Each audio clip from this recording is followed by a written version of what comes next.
In today's video, I'm going to teach you how to create an S3 bucket in AWS, and we're going to get it done in about 5 minutes. Whether you're new to AWS or just need a quick refresher, this guide will walk you through each step clearly and smoothly. First, we're going to open up your preferred web browser. You could be using Chrome, Firefox, Safari, or whatever you like best. In the address bar, type in AWS and press Enter to navigate to their homepage. Once you're on the AWS homepage, go ahead and log into your AWS account. You'll usually find the Login button at the top right of the screen. Enter your credentials, your email, and password to gain access to your AWS Management Console. Now that we're logged in, let's find our way to the S3 service. From your AWS console, there are a couple of ways to locate it. You can browse through the list of services and find S3, or simply type S3 into the search bar at the top.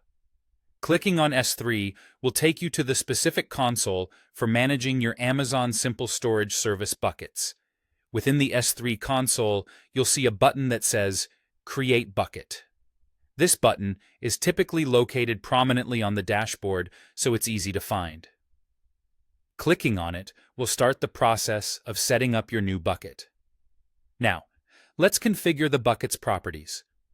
First, you'll need to give your bucket a unique name. Remember, bucket names must be globally unique across all existing bucket names in AWS, so you might need to get a bit creative if your first choice is already taken. Next, select the AWS region where you'd like your bucket to reside. It's often best to choose a region close to where your primary users are located to optimize performance and keep latency low. After that, you'll make choices regarding object ownership.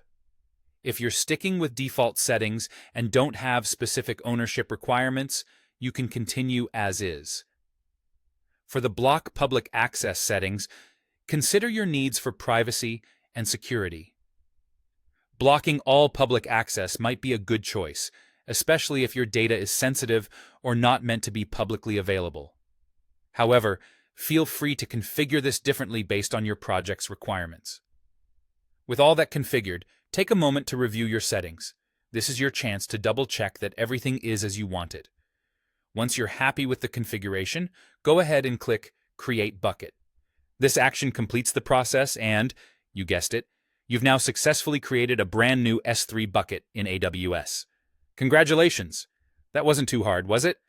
Thanks for following along, and I hope this tutorial has helped you get started with creating S3 buckets easily and efficiently. Until next time.